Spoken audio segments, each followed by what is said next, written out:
Good morning. I'd like to call this special call meeting to order. It is December 3rd, 10 o'clock, and could we have the roll call of the City Commission, please? Mayor Reed. Present. Commissioner Skidmore. Present. Commissioner Jorgensen. Present. Commissioner Dickinson. Present. Commissioner Kaler. Present. So we are all present and accounted for. I will turn it over to Chair Harris. This Board of Franklin County Commissioners for this special call agenda meeting is now in session this Wednesday, December the 3rd, 2014 at 10:01. Roll call, please.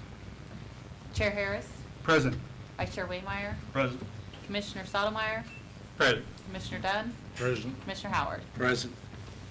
Again, I'd like to thank all of you that are present on this, words escape me, really, this great monumental historical making day, and glad to see you all here because we are making decisions, preparing to make decisions that are going to be generational, changing for generations long after all those of us that are sitting in this room are passed on, maybe not even thought of anymore. This will still stand for our children, our children's children, and for this community. If you have an electronic device, I'd ask that you switch it off, please, or put it on silence. And please rise and join me in the Pledge of Allegiance. I pledge allegiance to the flag of the United States of America and to the republic for which it stands, one nation, under God, indivisible, with liberty and justice for all. Gives me chills every time I say the Pledge of Allegiance. And now, if Mr. Byrd, would you please give the invocation?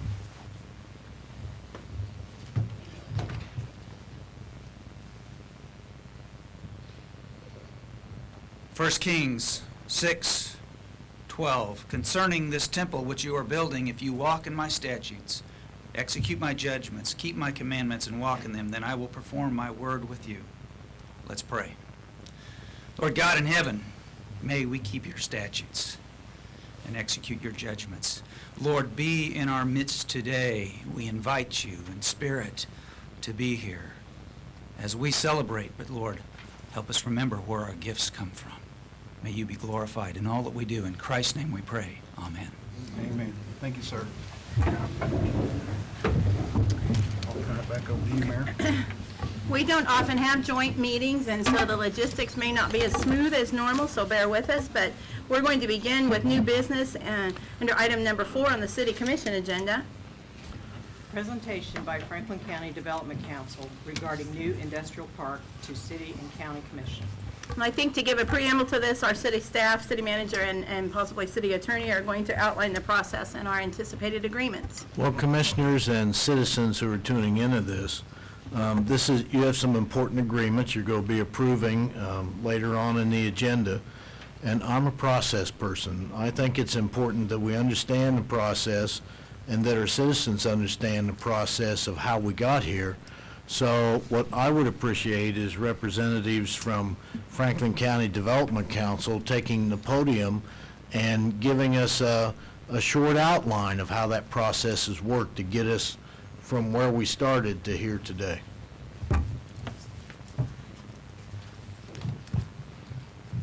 Well, thank you, staff and commission. I think today, as both Mayor Reed indicated and Commissioner Harris, this is a very big day for a lot of different people. It's a big day for you as the two entities that really are going to be writing the checks that are associated with this project today and this acquisition. It's also a big day for the citizens of Ottawa and Franklin County, and it's also a big day for Franklin County Development Council. We're, once we make this announcement this morning, actually going to have some inventory of major property to market in a way we haven't had for many, many years, and we're very excited about that. So to Richard's point, I want to give you a quick rundown on kind of how we got to this point, actually roll out the property publicly, which we're pretty excited about, and then kind of talk about the next steps. So with that, I'm going to jump into a very quick presentation for you guys. Kind of just talk about the agenda real quick. We kind of talked about these steps real quick. We'll give you guys a chance to ask us some questions at the very end if you need to. But want to kind of reiterate or talk about some points about why this project is so important. When we first started looking at this, and I say we, I wasn't around at the time. and FCDC actually wasn't even around at the time we started going down this process. It was still Ottawa Franklin County Economic Development. There was a small group of individuals that realized, and there was people that are in this room, that we had a major issue on our hands and that we didn't have large locations, shovel-ready sites, 80 acres or larger, to market for new projects. In fact, we lost some new projects because of that. You see one listed here, the Hills Pet Food Science Project, that looked very hard at a location here in Ottawa and actually negotiated hard on a piece of property and wasn't able to land here. There was a group of individuals that sat down and said, we've got to address this, so let's go down a path of trying to figure out how to move in the right direction and acquire some property. Josh and David will talk more about that process momentarily. So it's a couple things, like I said, that really led us to this point. We're missing large sites today. This project we talked about before, we've missed warehouse projects. We had a project just last year, came and looked at a site here in Ottawa looking for 100 acres of shovel-ready property. It was a direct-to-consumer warehouse project that ended up going to another market in Texas because they couldn't find a site here or actually really in the Kansas City market. So a lot of things compounded there, things that we'd missed. Another huge opportunity for us right now in the area is the intermodal growth. We've all talked about what the intermodal means. We've had some statistics given to us that the intermodal will generate between 60 million and 100 million new square feet of industrial space within the 300 miles surrounding Edgerton, Kansas. And what we said internally is if we were able to just capture a tenth of that market here in Franklin County, or 5%, what a huge swing that'd be for us for jobs and employment and investment. And then in general, we just don't have property that's shovel-ready in Franklin County today. We'll talk about this here in a second, but we really want to set the stage to have a project that we could put on the table for the citizens in Franklin County that would last a long time, and that would give us a generational impact, and we'll talk more about that later too. I did want to give you guys a quick rundown of what the property that we have today, so you just kind of get an understanding of the size and scope of this property and kind of what we market today. 4 sites that I just highlight. One is in Wellsville, Kansas. It's a 192-acre site. It's a big site. It's actually adjacent to rail. We will continue to market that site aggressively as we even have this project roll out. But there are some impediments there. There's some major floodplain impacts. Total developable acreage is about 80 to 100 acres, and though it's got some space to expand, it's not really in a location that you can expand to, multi-hundred acre sites. In addition, we've got the Southgate Industrial and Technology Park. That's property located at the corner of 23rd and Eisenhower. It's also, though it's a large site, also impacted by some floodplain and floodway issues, and really comes out to be about a 65-acre site once you take those floodplain and floodway issues out. Also, we have the Granger site, which we still currently market, but that's about a 60-acre site, and it's got some floodplain on it. Probably about a 40 to 35-acre site once everything's said and done with floodplain. And then, of course, we've got the Northeast Ottawa Industrial Park, which has been very successful, but in a successful way has also run out of space. So we've got about 30 acres out there we market. So you can see this is our large market inventory, and it's spread out around the county. It's not contiguous to other sites. It's spotty, and a lot of it has some real constraints as far as developing. So, this kind of set the table. This is the inventory I have to market when someone calls me and says, I need 80 to 100 acres. Well, this is what I have to pitch. And it's really not conducive to us landing big projects. So I'm going to turn it over to Josh and let him talk a little bit more about process of who got us to the table and got us to this point. Thank you. As Jeff mentioned, my name is Josh Walker. I serve on the FCDC board as well as the land committee. As Jeff mentioned, we were tasked with the job of trying to find the next industrial park.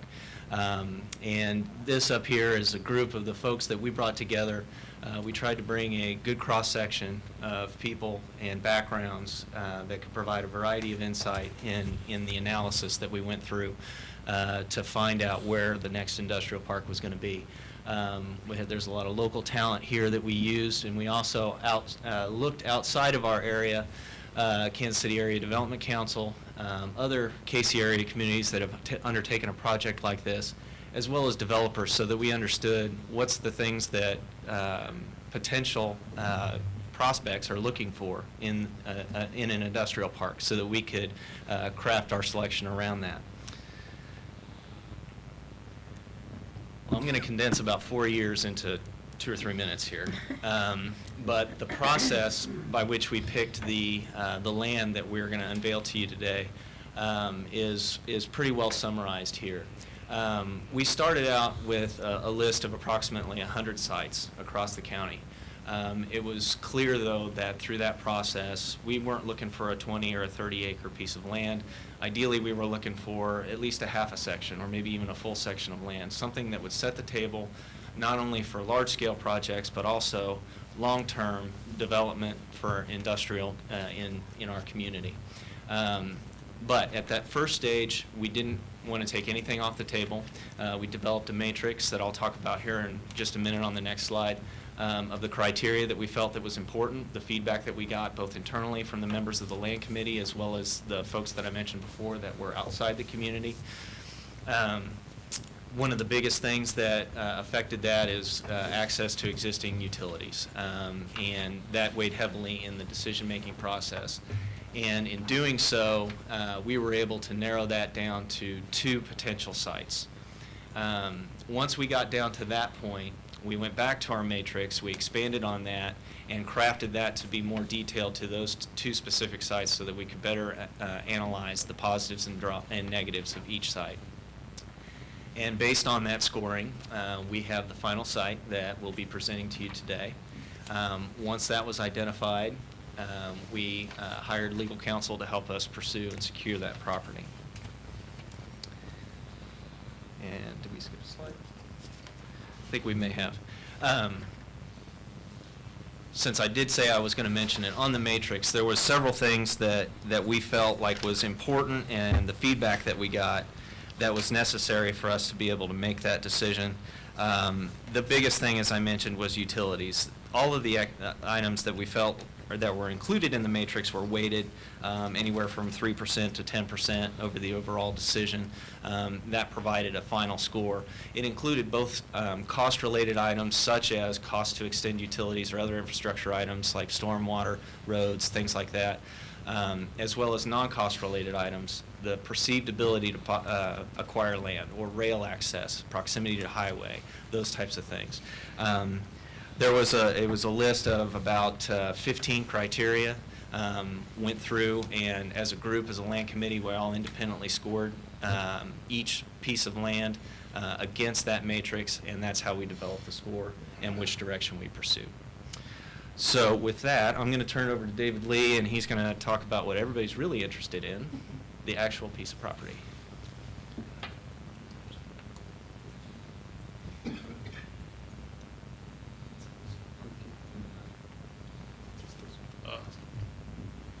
There we go. Good morning. As you know, my name is David Lee.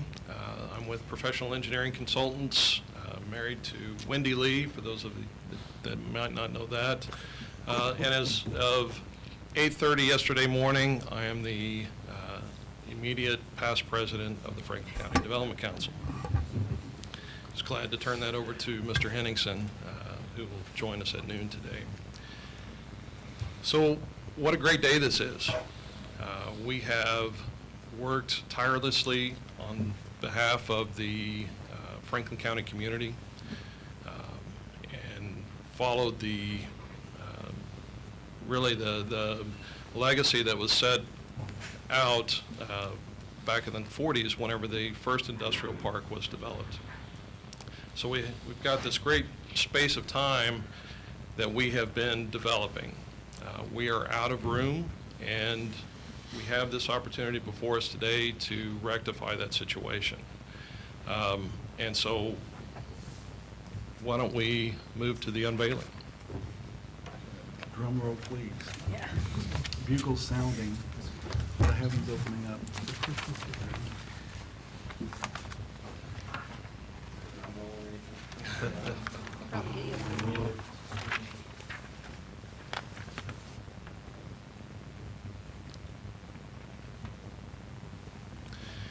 Okay, what we have here is just over 300 acres of land that is immediately south of I-35, bordered by Kingman on the south and Montana on the west, and it backs up to the Love's Travel Plaza on the on the other side there. Why this site? As Josh mentioned, access to utilities was key in our decision. And with the work that the city has previously done by building the pump station that serves the Love's Travel Plaza, and then also the East Side Interceptor that runs essentially from that pump station all the way to the wastewater treatment plant, the city has done the work necessary to make what we're trying to do here possible. We've got this view of the site. There is some floodplain on this site, but in this case, it's a good situation. It acts as a conduit to be able to gravity feed sanitary sewer for that entire length there, which helps reduce the costs associated with infrastructure improvements. Some of the other benefits to this particular site is obviously the location of the interstate. We sit right on the highway, and within a mile we can access the highway and be in Kansas City in 30 minutes. We can be to the intermodal, which is another key component, in less than 20 minutes. As I mentioned, the floodplain is a positive thing, and the access to the utilities is a huge benefit as well. The site, we just received a Phase 1 environmental assessment yesterday that,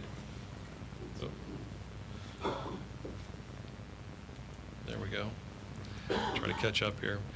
We just received the results of a Phase 1 environmental study yesterday that gave us a clean bill of health. This property has been used for farm ground for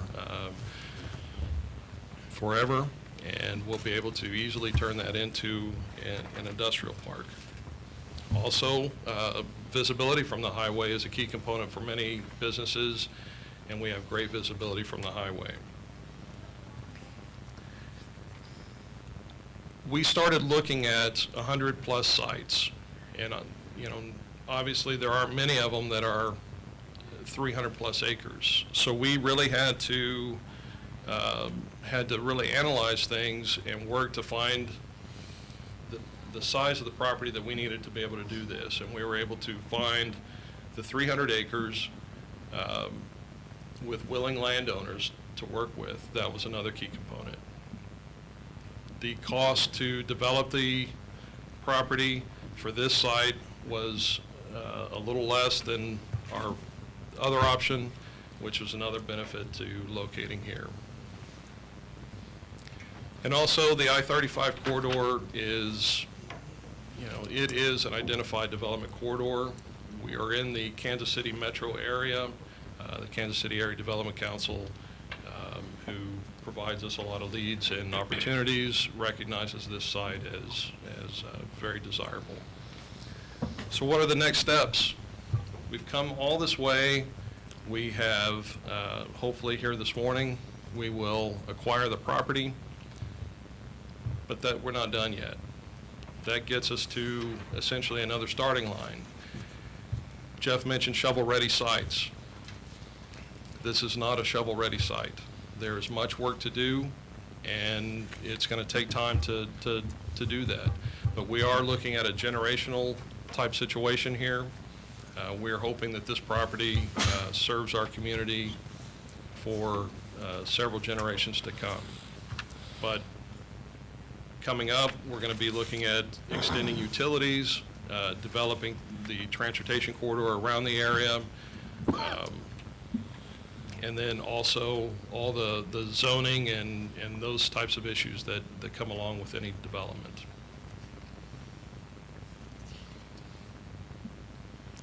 We'll also be targeting other industries to come to our location now that we have property that we can actively market.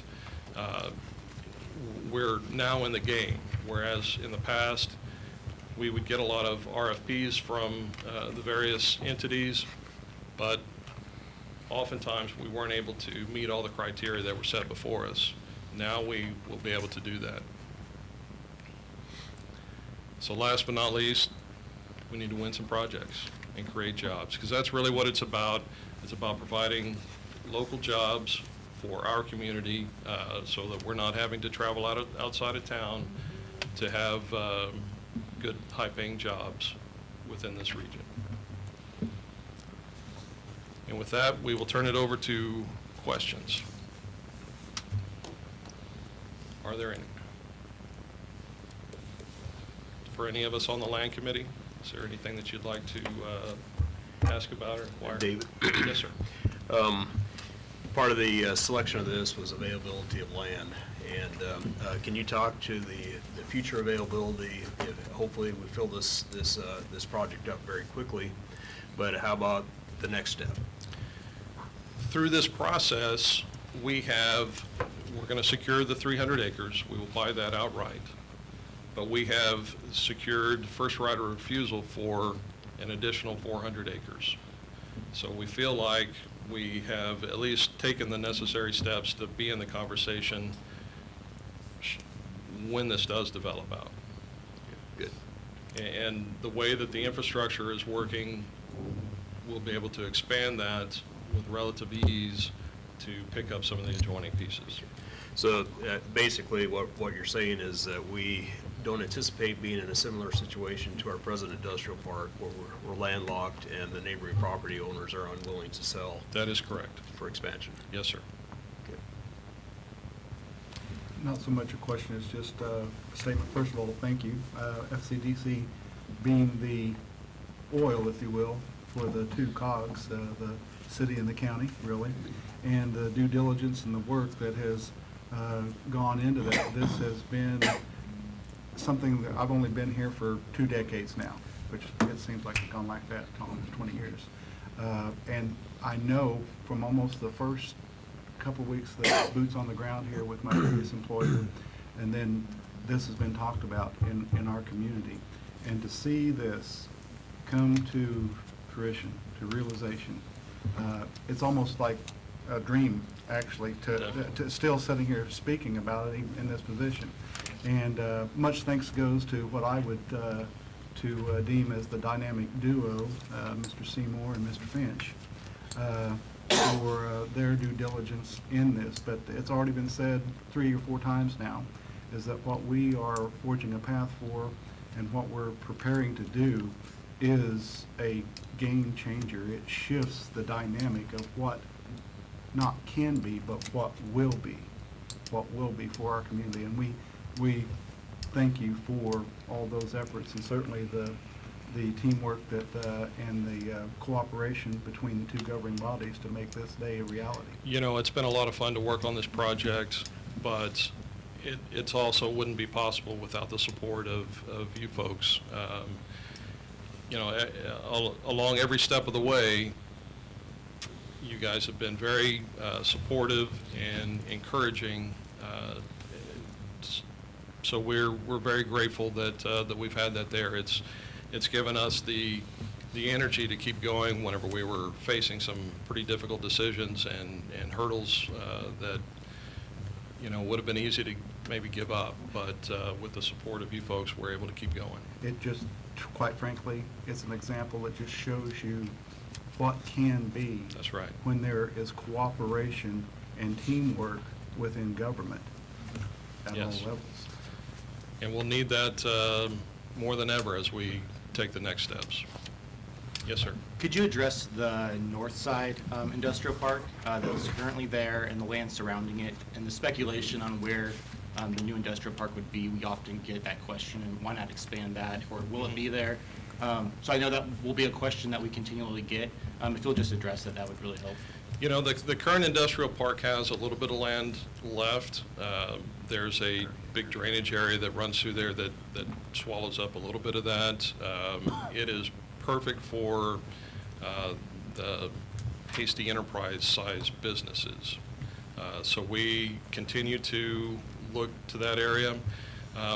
The second area that we considered was in that general vicinity of the North Industrial Park. When it came down to the utility costs Although it's adjoining the city limits at that location, all of the work, all of the lines leading back to the sewer plant would need to be upgraded. The construction cost doing those in residential neighborhoods gets pretty high. And so that was one of the key considerations that that we looked at. We did approach the landowner to gauge their interest, and at this time, there wasn't let's just say that they wanted to keep things in that area as they are today, which is fine.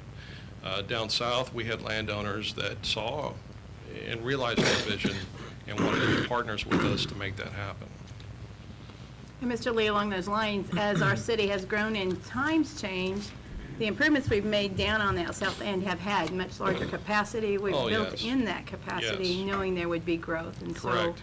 the East Side Interceptor, all those all the infrastructure Mhm. that's punched underneath Yes. I-35 has that capacity. You know, the East Side Interceptor project not only fixed existing conditions that had deteriorated to a point where it was an issue for all of those residents on that side of town. That project took care of that, but it also is facilitating what we're doing today. Which was due to a lot of foresight of Oh, city staff. definitely That would so. never have happened with. Definitely so. The pump station that sits on the south side of the highway that serves the Love's area was constructed in a way that someday we could add another pump to that to increase the capacity that will run along there. So those things have been considered even before. I mean, those projects were underway prior to us knowing that this was going to happen. It's a fortunate set of circumstances that we're able to take advantage of. David, I should add to it, just to echo Chairman Harris's comments too, the collaborative work. Congratulations to Chairman Henningsen. His first day on the job, he hit a home run. Exactly. I can't wait to see. That's impressive. I can't wait to see what he's got for day 2 now. Exactly. We'll ask him today at lunch. I say that tongue in cheek only because I know all the work was done in the trenches by you guys here in the committees and worked together for years. I myself served on the Economic Development Committee in the late 90s, and I'll admit we sat on our hands for a long time, didn't know what to do. And I appreciate you guys came forward and took that and did something about it. And I know you got bloody and sweaty and all this on this project, but certainly appreciate all your effort and your work on this. Thank you. I can tell you that the first few meetings that we had were much that way. How in the world are we going to make this happen? We're going to allow plenty of time at the end, too, as far as for celebratory comments, and I'm wondering if there are any other questions for this group before we actually move on and take action. I'm kind of giddy, and I want to get this taken care of, so then thank you very much. Thank you. As presenters there, and we will move then on to item 5 on the City Commission agenda. Okay. Approval of interlocal agreement by the City Commission. This is an agreement between the City of Ottawa, Kansas and Franklin County, Kansas relating to the development of a new industrial park. And I believe our city attorney is going to address this and possibly some comments by city manager.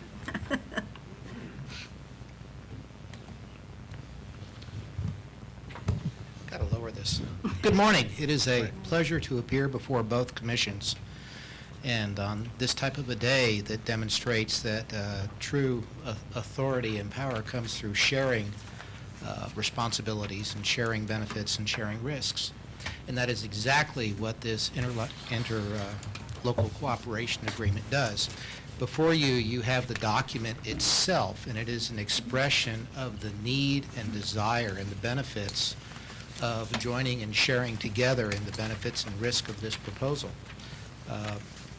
Itself, it deals with an agreement specifically between the city politic, the city and the county, and it outlines a series of responsibilities between the parties for the acquisition and sharing of the benefits of the industrial park that we're talking about. It has been negotiated between staff with appropriate consultation with council, new county councilor, Mr. Brown, and a special heads up to our representative, Blaine Finch, who helped immensely in this project. Towards that end, the interlocal agreement itself allows for the sharing of acquisition costs, and it defines out the responsibilities between the city and the county, two absolutely necessary parties to this development, that allows for the sharing of, or the allocation of responsibility for building out utilities and roads, which are two critical components of this. In brevity, the cost allocation is 67% to the city, 33% to the county. For the acquisition, when that happens, if there is a sale of the property, the profits will be split, the same percentages. So, fair for both sides. As the city is the one who is providing most of the utilities, in fact, all of the utilities, to my understanding, it requires the city to build out the utility infrastructure for the industrial park. And as this is currently land located in the county, and the roads are allocated to the county for development with appropriate safeguards. It is a agreement that has a rather long length in terms of how long it is anticipated to be effective. I suspect that it will be effective as long as there's an industrial park there, and the good news is we have the ability to expand to roughly twice the size that we're talking about today. The anticipation also in this particular agreement is that it will facilitate more communication and more agreements in the future. Towards that end, do you have any comments or questions of me? Mr. Bezick, I can't help but think as you were introducing it and the choice of your words, it sounds a bit like a marriage, and I guess it is. But I'd rather go with the better and the prosperity and the health and not the other side of it. So, but I think if we look at it in terms of that, it is that type of an agreement, you know, a marrying of two equal In my parts. mind, it's a legal expression, and it has to be an interlocal agreement between the parties. It has to be enforceable by both. As a matter of process, actually, we agree, and the Attorney General blesses, if you will. This goes to the Attorney General for review and becomes effective after that. But it's a legal expression of the fact of how this process has unveiled. It is unveiled because it has been a cooperative effort between all sorts of members of the community. Led by few, but incorporating many. And that's what this document tends to do. It truly does. The word cooperation in this thing is the key to all this. And to my knowledge, in the last 25 years, this is one of the few expressions that truly demonstrates the type of cooperation that leads this community forward. And for that, truly commendations to all of you. So from the City Commission, are there any questions or comments from Mr. Bezick?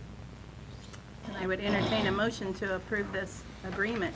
Madam Mayor, Commissioner Jordan. I move to approve the interlocal agreement as described in item 5 of our agenda. Is there a second? I'll second that.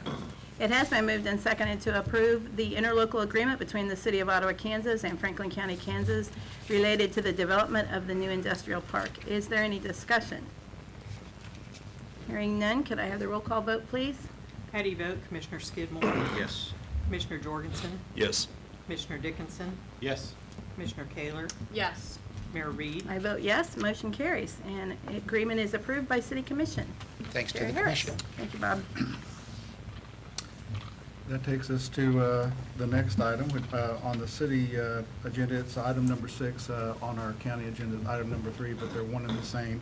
Before us is the approval of the interlocal agreement by the County Commission, the agreement between the City of Ottawa, Kansas, and Franklin County, Kansas, relating to the development of the new industrial park. Our county councilor and administrator has met with the governing body of the Franklin County Commissioners. We've gone over line by line the interlocal agreement. We've studied it. There's been a couple of revisions, but the document that we have before us has been thoroughly vetted, and we have that before us now for approval. So are there any comments, discussion, or questions from the County Commission and governing body? Hearing none, then, gentlemen, I'd entertain a motion to approve, for approval of the interlocal agreement by the County Commission. Make a motion to approve. Is there a second? Second. We have a motion and a second. Commissioner Stottlemyre? Yes. Commissioner Waymire? Yes. Commissioner Dunn? Yes. Commissioner Howard? Yes. Chair Harris? Absolutely, positively, yes. Thank you all very much for that. That will move us to item 7. I don't know, that kind of makes you think about it. It does, for sure. Approval of ordinance authorizing interlocal agreement by City Commission. And this is the ordinance that, this agreement between the City of Ottawa and Franklin County, Kansas relating to the development of the industrial park. This is the ordinance that makes it legal and official. Do you need to address this, Bob? Anything? Actually, no, I don't. Please pass it. Okay. This far. Do I hear a motion? Madam from Mayor. Commissioner. I move that we approve the ordinance authorizing the interlocal agreement by the Ottawa City Commission. And is there a second? I'll second. It has been moved and seconded to authorize the ordinance of the interlocal agreement by Ottawa City Commission. Is there any discussion? Could I have a roll call vote, please? How do you vote? Commissioner Jorgensen? Yes. Commissioner Dickinson? Yes. Commissioner Kaler? Yes. Commissioner Skidmore? Yes. Mayor Reed? I vote yes, motion carries. Okay, that takes us to, would be item 8 on the city commission agenda, and item 5 on the county commission agenda, which are one and the same, which is the approval of resolution authorizing interlocal agreement by the county commission, which that would be resolution 14-34. And of course, this discussion is to discuss the resolution authorizing an interlocal agreement between the city of Ottawa, Kansas, and the county of Franklin County, Kansas, for the purchase and development of industrial use park in Ottawa and Franklin County, Kansas. We would be looking for a motion authorizing the chair of the Franklin County Board of County Commissioners to enter into an interlocal agreement, cooperation agreement with the city of Ottawa, Kansas on the behalf of Franklin County, Kansas as signator. This resolution, as I indicate, is authorizing the signature and the passing of this resolution, which would be resolution 14-34. Is there any discussion, comments from the county commission governing body? Hearing none, then we would entertain a motion on that agenda item to approve a resolution authorizing interlocal agreement by county commission, which would be resolution 14-34. Motion to approve. Is there a second? Second. We have a motion and a second. Commissioner Waymire? Yes. Commissioner Dunn? Yes. Commissioner Howard? Yes. Commissioner Stottlemyre? Yeah. Chair Harris? Again, absolutely yes. Okay, this will move us to item 9. Approval of real estate purchase contracts by City Commission. Contracts between the City of Ottawa, Kansas and property owners. The real estate is being purchased for the development of a new industrial park. Our city manager will make remarks concerning funding of real estate purchase. And I believe So, commissioners, city and county, so I don't get to say that very often, so that's kind of neat. As you know, I like history, and to the best of my knowledge, I'm not related yet to anybody in this room.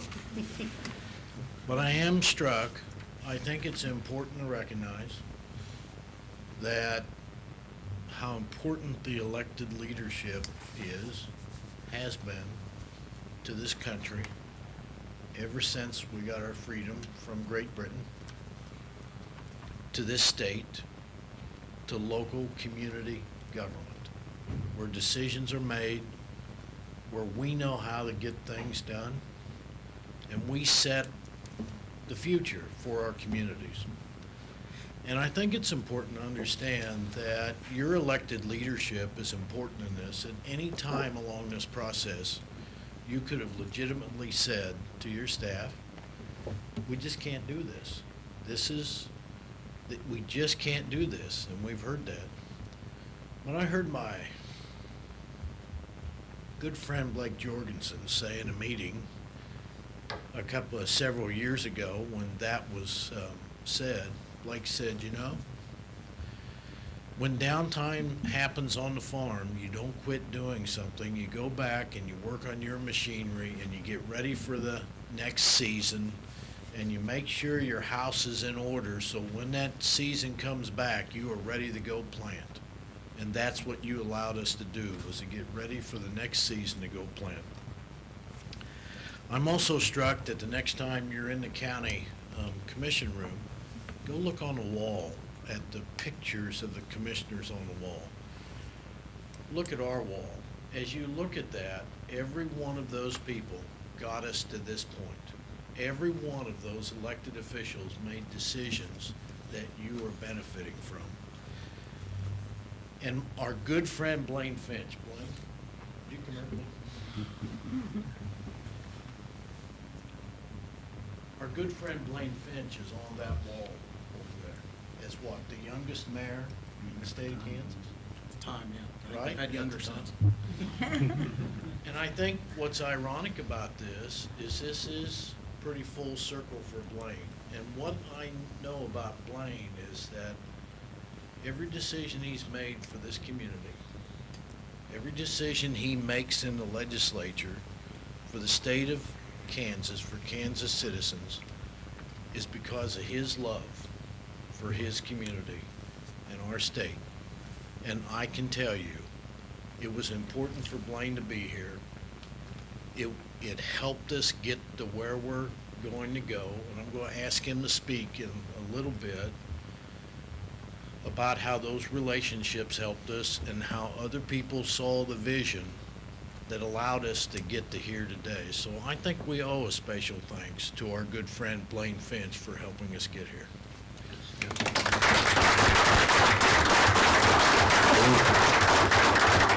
So here's what you had me up here at the podium for, was to tell you about how we're going to fund this real estate purchase. It is $1.6 million. It is being funded jointly by the city and county. We have initially taken out $2 million worth of temporary notes. And what our plan is as Mr. Seymour here gets this land sold for us, we're going to be able to pay for those notes through the sale of that land and help finance a number of those utility improvements. So, Blaine, it's yours.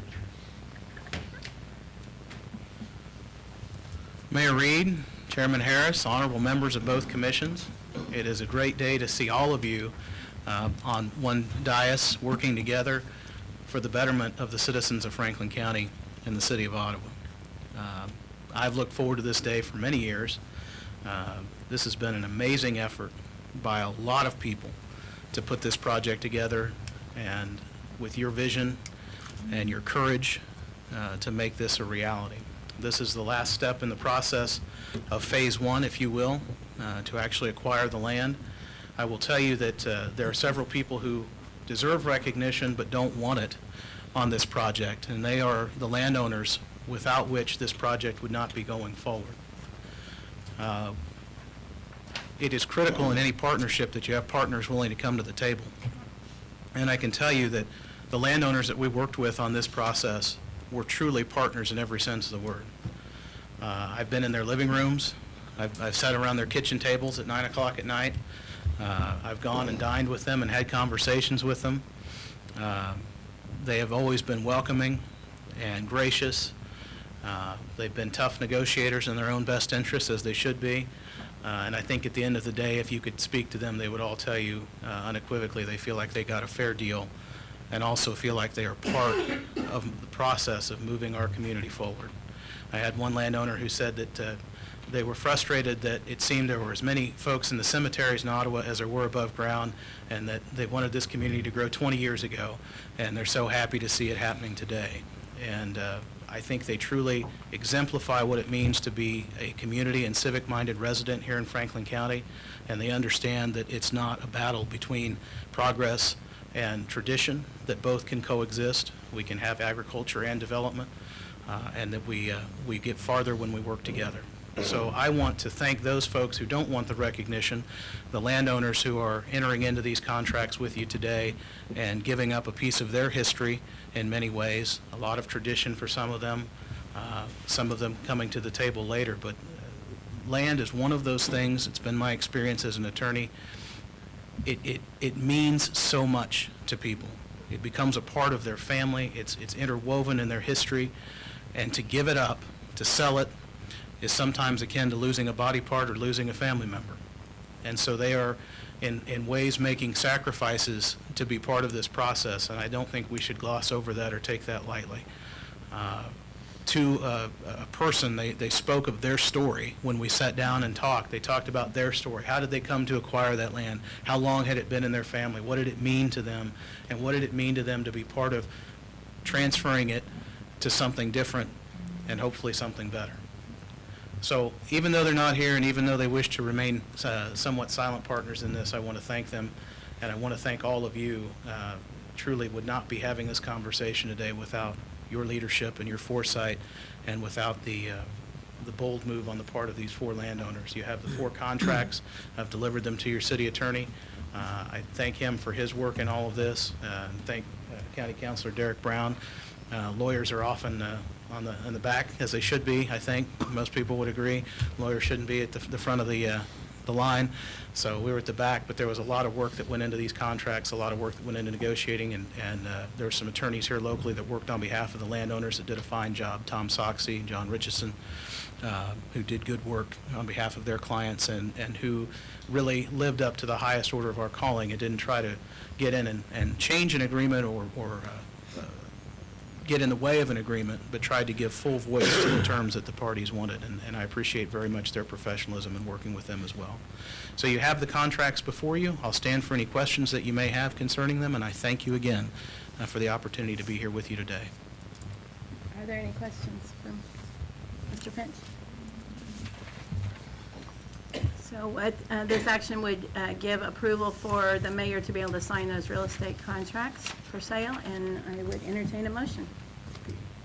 Madam Mayor, Commissioner, I move that we approve the contracts for the purchase of land. is there a second? I'll second that. Is there any discussion? Well, it has been moved and seconded to approve those real estate purchase contracts. Is there any discussion? I do have just, and I guess I should have asked this question earlier. When are we looking at, just for transparency, when are we looking at closing these deals? I mean, we're not closing them today, clearly, so the public knows. What are we looking at? Closing on all the contracts is set for prior to the end of this year. So anticipated date is sometime in December, and that will can be a little flexible based on title work and inspections the city may want to perform. But we will close the year owning these properties. Yeah. Any other discussion? Could we have the vote, please? How do you vote? Commissioner Dickinson? Yes. Commissioner Kaler? Yes. Commissioner Skidmore? Yes. Commissioner Jorgensen? Yes. Mayor Reed? I vote yes. Motion carries. While I still have the gavel, I'm going to take a point of personal privilege, and then I'll also allow Chair Harris to do that. We are going to have, in a few moments, we're going to recess until noon out at the Ottawa Municipal Airport, where we will take up our meeting again for a celebration. But again, on a personal side, my husband has, he's kind of a local historian, and he has told me that 150 years ago, his great-great-granddad, Harrison Reed, came to Kansas in search of, his dream and his fortune, and he bought 150 acres from the government about a mile from the center of Franklin County, actually a piece, the northeast corner of this section of land that we had just purchased as a city. And he didn't hold on to it. He purchased as an investment. He bought 160 acres. And he can imagine what went through his mind as he looked across the prairie with no trees, and, just thinking, what was the future of this land? What was it going to hold? So it's amazing to me to sit and think about 150 years later, what he put into an investment. He turned around and sold it to Charles Evans, who was one of the founders, actually, of the city of Ottawa. So there, again, there's another connection there with the city, and to think about 150 years later that we have grown now and extended out to this and what we have put in as an investment for this land as well. So Blaine talked a lot about the roots and what this community has and holds for people, those families that are selling that land. Those are their family roots there, and I can certainly relate to that. So we'll have lots and lots of time to celebrate at noon, but I want to see if Chair Harris has any comments before we do recess. I've already spoken my mind, which doesn't take very long. But actually, we're making history today. People will, and things happen over time that sometimes diminish the action that was taken. And as you get 100 years down the road, that may occur with this, but I don't think so, because the actions that we're taking today are planting those seeds for prosperity in the future. But the Honorable Representative Finch Ottawa citizen, my friend, and I hope you got the email I sent you last night. Anyway, we were just speaking about you this morning at our meeting after, and you can tell with our elected representatives be at a different level, the road that they have traveled with their connection to the community and the people that they represent. And to me, and if you don't recognize it, our representative, Blaine Finch, epitomizes that and truly has in his heart the caring and the loving of this community and pushing it forward. And he didn't do this alone, but it shows. And I wish for the best of our state and for the good of our country that we have more elected officials in higher positions that truly take to heart what that man does for us. And Blaine, I thank you personally and professionally for all that you have done in this project, but in past roads that you've traveled here, and what I look forward to you accomplishing in the future. So that's... Very well said.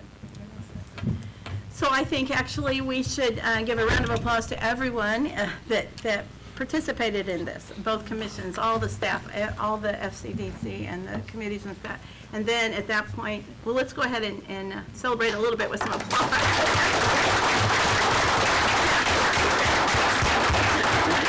So at this point, we will recess until noon at the Ottawa Municipal Airport, where we will have lunch provided by Franklin County Development Council, and we will have a celebration. So we are in recess.